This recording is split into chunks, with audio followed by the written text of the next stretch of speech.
merci à l'Éternel pour ce moment d'écoute de sa parole. Et nous nous recommandons à ces instants à sa grâce. Et nous prions que sa parole soit vie, qu'elle soit esprit, que cette parole soit une couronne autour du cou de chacun, autour de la tête de chacun, un collier autour du cou, que cette parole soit une lampe, à nos pieds une lumière sur notre sentier, que l'Éternel parle lui-même à son peuple, par le Saint-Esprit, et qu'il le touche et le bouleverse, et qu'il soit fortifié dans leur foi. Au nom puissant de Jésus. Amen. Frères bien-aimés, le texte que nous vous proposons se trouve dans 1 Chronique, chapitre 22, du verset 6 au verset 19. Et Néhémie, chapitre 2, verset 18. Des passages que beaucoup d'entre nous connaissent déjà. Esdras 10, verset 4. Et nous le lisons dans le précieux nom de Jésus. David appela Salomon, son fils, et lui ordonna de bâtir une maison à l'Éternel, le Dieu d'Israël. David dit à Salomon, mon fils, j'avais l'intention de bâtir une maison au nom de l'Éternel, mon Dieu. Mais la parole de l'Éternel m'a été ainsi adressée. Tu as versé beaucoup de sang et tu as fait de grandes guerres. Tu ne bâtiras pas une maison à mon nom, car tu as versé devant moi beaucoup de sang sur la terre. Voici te naîtra un fils, il sera un homme de repos, et à qui je donnerai du repos en le délivrant de tous ses ennemis d'alentour. Car Salomon sera son nom. Et je ferai venir sur Israël la paix et la tranquillité pendant sa vie. Ce sera lui qui bâtira une maison à mon nom. Il sera pour moi un fils, et je serai pour lui un père. Et j'affermirai pour toujours le trône de son royaume en Israël. Maintenant, mon fils, que l'Éternel soit avec toi, afin que tu prospères et que tu bâtisses la maison de l'Éternel déclarée à ton égard. Veuille seulement l'Éternel t'accorder de la sagesse et de l'intelligence, et te faire régner sur Israël dans l'observation de la loi de l'Éternel, ton Dieu. Alors tu prospéreras, si tu as soin de mettre en pratique les lois et les ordonnances que l'Éternel a prescrites à Moïse pour Israël. Fortifie-toi et prends courage, ne crains point et ne t'effraie point. Voici, par mes efforts, j'ai préparé pour la maison de l'Éternel 100 000 talents d'or, 1 million de talents d'argent, et une quantité d'airain et de fer qu'il n'est pas possible de peser, car il y en a en abondance. J'ai aussi préparé du bois et des pierres, et tu en ajouteras encore. Tu as auprès de toi un grand nombre d'ouvriers, des tailleurs de pierre et de charpentiers, et des hommes habiles dans toute espèce d'ouvrage. L'or, l'argent, les reins, et le fer sont sans nom, lève-toi et agis, et que l'Éternel soit avec toi. David ordonna à tous les chefs d'Israël de venir en aide à Salomon, son fils. L'Éternel, votre Dieu, n'est-il pas avec vous? Et ne vous a-t-il pas donné du repos de tous côtés? Car il a livré entre mes mains les habitants du pays, et le pays est assujetti devant l'Éternel et devant son peuple. Appliquez maintenant votre cœur et votre âme à chercher l'Éternel, votre Dieu. Levez-vous et bâtissez le sanctuaire de l'Éternel Dieu, afin d'amener l'arche de l'alliance de l'Éternel et les ustensiles consacrés à Dieu dans la maison qui sera bâtie au nom de l'Éternel, et nous disons Amen. Nous prenons également Esdras 10, Esdras 9, non 10, verset 4. Un passage que tout le monde connaît. Lève-toi, car cette affaire te regarde. Nous serons avec toi, prends courage et agis. Et nous en arrivons au dernier texte de Néhémie 2, verset 18. Et je leur racontai comment la bonne main de mon Dieu avait été sur moi et quelles paroles le roi m'avait adressées. Ils dirent, levons-nous et bâtissons. Et ils se fortifièrent dans cette bonne résolution. Et nous disons encore Amen, Amen, Amen. Frères bien-aimés, le texte que nous venons de lire concerne l'œuvre que les enfants d'Israël ont bâtie pour leur Dieu. Qu'il s'agisse de Salomon, d'Esdras ou de Néhémie, ces trois hommes sont morts et reposent auprès de leur maître. Et pourtant, l'œuvre du Seigneur doit continuer. Doit continuer au travers de vous et au travers de moi. C'est pourquoi, dans cette période, particulièrement la période qui suit la pandémie, les enfants de Dieu doivent s'élever et bâtir l'église du Seigneur.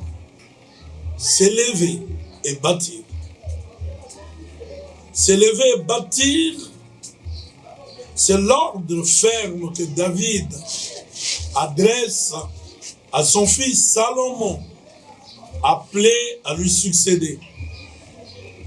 David, à qui Dieu avait refusé de lui bâtir un temple, car il était un homme de sang dont les mains en étaient pleines, le verset 8 du premier texte que nous avons lu, va somme toute procéder aux préparatifs de sa construction avant d'alléger plutôt la tâche à son fils Salomon.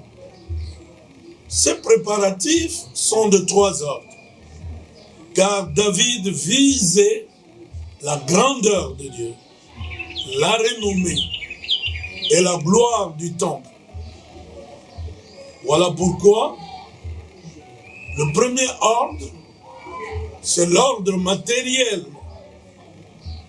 Il va rassembler le bois de cèdre, venu de très loin, du Liban, du fer en abondance, de l'airain, de pierre, 100 000 talents d'or et 1 million de talents d'argent.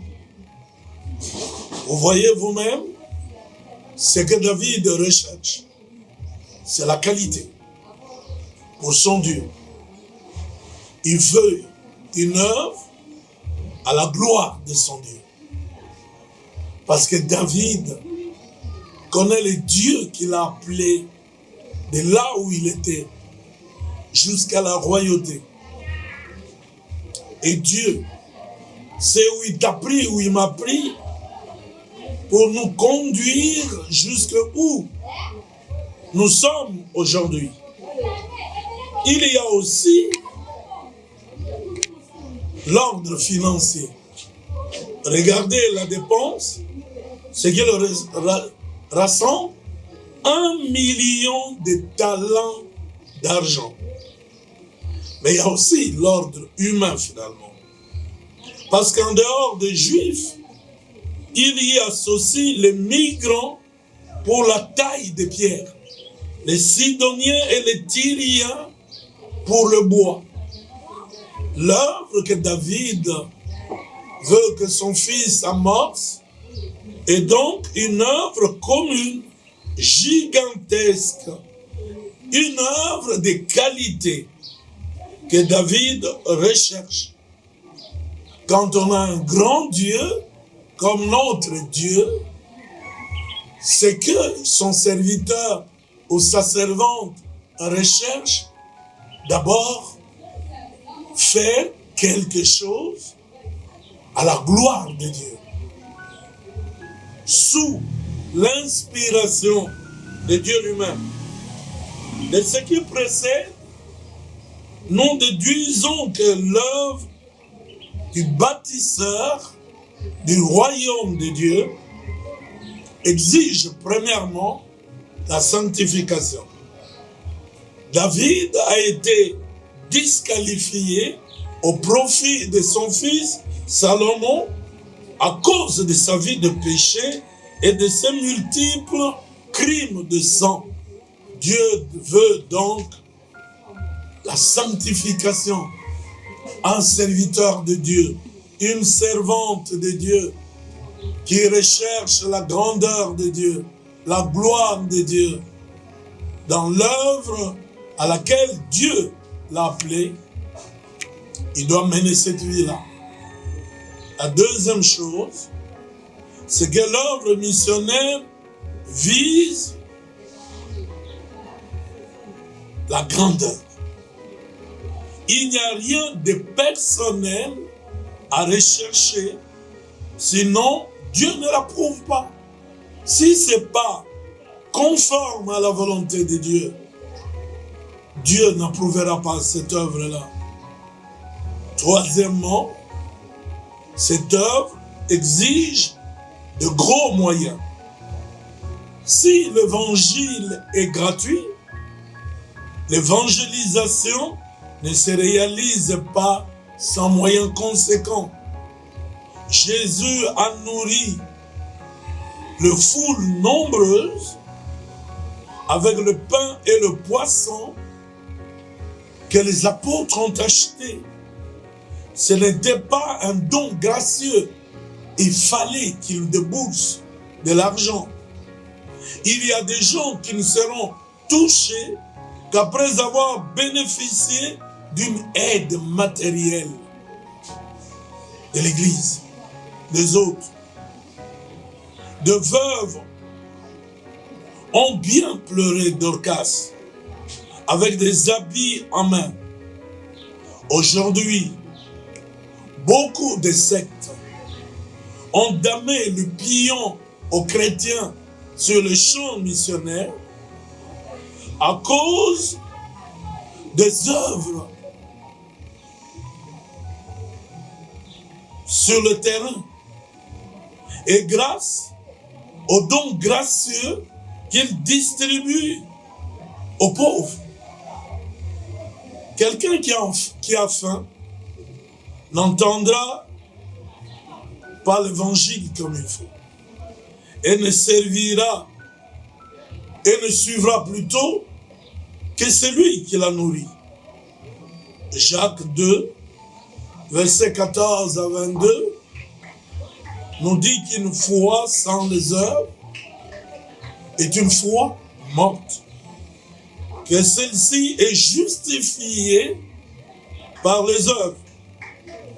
La quatrième chose, l'œuvre missionnaire est une œuvre commune.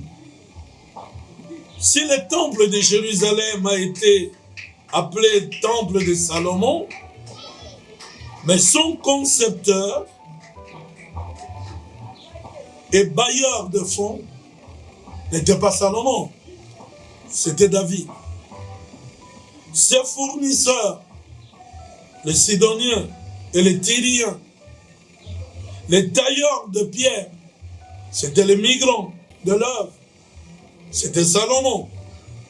Chacun donc a eu un rôle très précis dans cette œuvre collective. Et se sent bien utile et bien à sa place.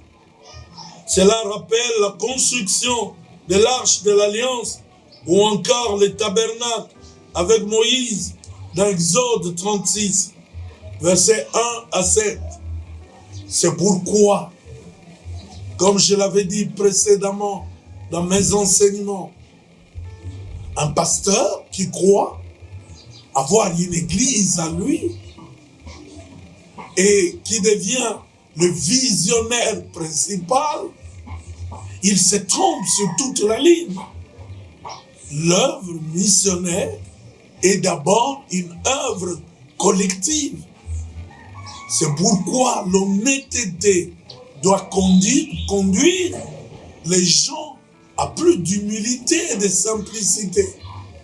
Et Dieu qui voit le cœur, ainsi honorera un tel serviteur de Dieu. Voyons maintenant, ou commençons à voir, les qualités du bâtisseur du royaume que Jésus attend aujourd'hui. Sa première qualité, c'est la disponibilité. Le Dieu omnipotent, omniscient et omniprésent peut sauver le monde pécheur en intervenant directement sans l'aide de qui que ce soit. Cependant, il s'est réservé le ciel et il a donné la terre aux fils des hommes. C'est pourquoi Dieu passe par l'homme pour intervenir dans les affaires du monde. C'est pourquoi aussi, dans Ézéchiel 22, verset 30, Dieu dit, je cite, « Je cherche parmi eux un homme. » Et dans Ésaïe 6, verset 8, il interroge, « Qui enverrai-je et qui marchera pour nous ?» 4 réponses ou réactions à l'appel de Dieu sont à prendre en compte. La première réaction, c'est celle d'Ésaïe qui répond, « Mais voici, envoie-moi. » On voit dans la réponse d'Ésaïe la spontanéité d'Ésaïe. Lorsque Dieu fait un appel, on attend que l'on puisse spontanément répondre à son appel. Mais combien d'hommes aujourd'hui, combien de femmes aujourd'hui, combien de ceux qui viennent dans nos églises sont prêts à répondre comme Ésaïe spontanément à l'appel de Dieu. Cette réponse d'Ésaïe reflète, à mon avis, sa disponibilité. Fruit d'une confiance sans faille qu'il a en son Dieu. Bien que conscient de son péché, il était disponible pour servir son Dieu. Ce passage nous rappelle la grande mission que notre Seigneur ressuscité nous a confiée. Proclamer l'évangile du salut au monde. Matthieu 28, 18 à 20. Et si cet ordre missionnaire touche nos cœurs, nous devons répondre de la même manière que Isaïe. Seigneur, me voici. Envoie-moi. Personne ne peut échapper à cet ordre parce que chacun de nous aura des comptes à rendre à Dieu pour sa vie, de la manière dont il a géré sa vie et surtout de la manière dont il a répondu à cet ordre. Ici, le roi céleste parle au nom de lui-même et de son cœur céleste, de sa cour céleste, je vous l'ai dit. Mais ce qui est intéressant, c'est ce qu'exprime la version Semeur. Semeur dit ceci: je suis prêt, envoie-moi. Je suis prêt, envoie-moi. Cela montre non seulement la disponibilité d'Ésaïe, mais aussi et surtout sa promptitude à exécuter l'ordre missionnaire. Il est disponible, il est vite prêt à répondre à cet ordre. Cela contraste avec l'attitude de Jérémie ou même Moïse, qui trouve des prétextes pour ne pas s'exécuter. Jérémie 1, verset 6. Jérémie, lui, il dira, ça c'est la deuxième réaction, et là, Seigneur éternel, je ne sais pas m'exprimer, car je suis un adolescent. Exode, au chapitre 4, verset 10, Moïse, lui, il disait, ah Seigneur, je n'ai pas la parole facile, cela ne date ni d'hier, ni d'avant-hier, et cela ne s'est pas amélioré depuis que tu as commencé à parler à ton serviteur. J'ai la bouche et la langue embarrassée. Toujours de prétextes. On invoque toujours de prétextes. Et pourtant, je venais de le dire, chacun de nous aura à rendre compte à Dieu de la manière dont il répond à cet ordre missionnaire. Je parle de l'ordre missionnaire. Jonas, de son côté, ça c'est la troisième réaction, avait préféré fuir loin de la face de Dieu, à Tarsis. Vous êtes prêts à fuir où? David, dans le psaume 139, lui disait, où fuirai-je loin de ta face? Où fuirai-je? Un homme a-t-il un endroit où il peut se cacher où Dieu ne le verra-t-il pas? Où vous et moi fuirons-nous? Jonas qui avait osé fuir, Dieu l'a rattrapé. Vous allez fuir où? La quatrième réaction ou réponse ou attitude, c'est le rejet. Marc 5, 14 à 17. Les gens rejettent carrément la mission de Dieu. Et ils s'en vont.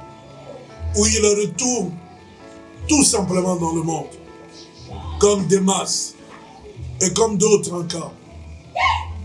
Un homme disponible est celui qui, comme Judas, sous le règne du roi Asa, avait cherché Dieu de tout cœur et de plein gré. Vous trouverez ça dans 2 Chroniques 15, verset 2, verset 12 et verset 15. Il est aussi comme Paul, qui considérait comme une perte à cause de Christ tout ce qui était pour lui un gain. Philippiens 3, verset 7, 8. Ou comme les chrétiens de l'église primitive qui se conservaient sans reproche pour l'avènement de notre Seigneur Jésus-Christ. Un homme disponible est aussi celui qui a compris qu'il a été appelé à être un témoin de Christ. Ésaïe 63, verset 7. Comme le Père m'a envoyé, moi aussi je vous envoie. Dans Jean 8, verset 29, il disait, celui qui m'a envoyé est avec moi. Il ne m'a pas laissé seul, parce que je fais toujours ce qui lui est agréable. Le témoignage de Christ en lui est alimenté par un feu intérieur qui brûle son être intérieur. Jérémie 20, verset 9. Le témoignage de Christ en lui est aussi inspiré par le Saint-Esprit. Acte 2, verset 4. Le témoignage de Christ en lui est insupportable. Il dévore l'homme dans son cœur. Acte 4, verset 20. Le témoignage de Christ en lui est le fruit de la foi. De Corinthiens 4, verset 13. Le témoignage de Christ en lui, c'est un devoir quotidien. Malachie 3, verset 16. Frères bien-aimés, un homme disponible qui veut bâtir le royaume de Christ, il doit ressentir ce témoignage au-dedans de lui, qui le dévore, qui le brûle. Et pour ça, il ne tient pas en place tant qu'il n'a pas accompli la mission de Christ. Tant qu'il n'a pas fait la volonté de Christ. Êtes-vous de ceux-là disponibles pour le royaume, pour bâtir le royaume de Jésus? Si ce feu dévorant, ces ailes enflammées au-dedans de vous n'est pas encore là, frères bien-aimés, ça c'est le temps. C'est le temps, même après le coronavirus, de commencer à être du nombre de ceux qui sont disposés à bâtir le royaume de Christ. Que Dieu vous bénisse. Et par la grâce du Seigneur, nous verrons les autres qualités d'un vrai bâtisseur du royaume de Jésus. Si ce message vous a touché,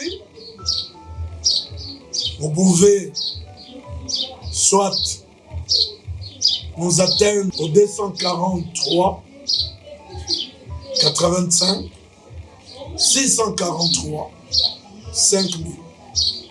Ou alors, en ces temps de confinement, vous pouvez nous trouver le mardi à partir de 14h dans notre église au centre missionnaire Arche de l'Alliance, passé dans le quartier 3, arrêt agence, sur l'avenue Congo numéro 14. Et si cela vous a touché également, vous pouvez vous abonner à notre chaîne sur YouTube et même faire connaître cette chaîne. Et même envoyer ce message à plusieurs, parce que le royaume de Dieu, comme nous l'avons dit, est une œuvre commune. Que Dieu vous bénisse.